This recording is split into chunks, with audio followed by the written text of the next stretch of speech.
बुध प्रदोष व्रत कथा। वार के अनुसार जो प्रदोष व्रत करते हैं उसी के अनुरूप उसका फल प्राप्त होता है।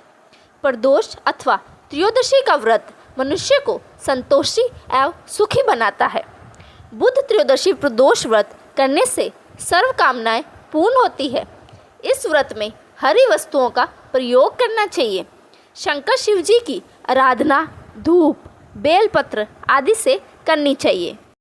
बुध प्रदोष व्रत की कथा के अनुसार एक पुरुष का नया विवाह हुआ।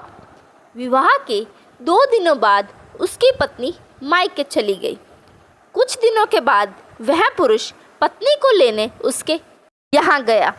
बुधवार को जब वह पत्नी के साथ लौटने लगा तो ससुराल पक्ष ने उसे रोकने का प्रयत्न किया कि विदाई के लिए बुधवार शुभ नहीं होता, लेकिन वह नहीं माना और पत्नी के साथ बैलगाड़ी में चल पड़ा। विवश होकर सास ससुर ने अपने जमाई और पुत्री को भारी मन से विदा किया।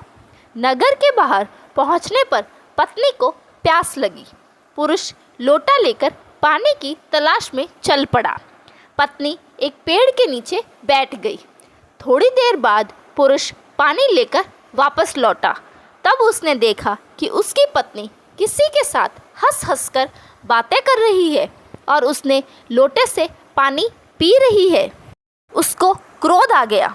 वह निकट पहुंचा तो उसके आश्चर्य का कोई ठिकाना न रहा, क्योंकि उस आदमी की सूरत उसी की भांति थी।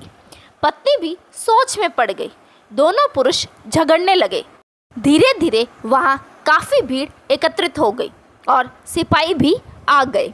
हमशक्ल आदमियों को देख वे भी आश्चर्य में पड़ गए। उन्होंने स्त्री से पूछा, उसका पति कौन है? वह की कर्तव्य विमुठ में हो गई। तब वह पुरुष शंकर भगवान से प्रार्थना करने लगा, हे भगवान, हमारी रक्षा करे। मुझसे बड़ी भूल हुई कि मैंने सास ससुर की बात नहीं मानी और बुधवार को पत्नी को विदा करा लिया।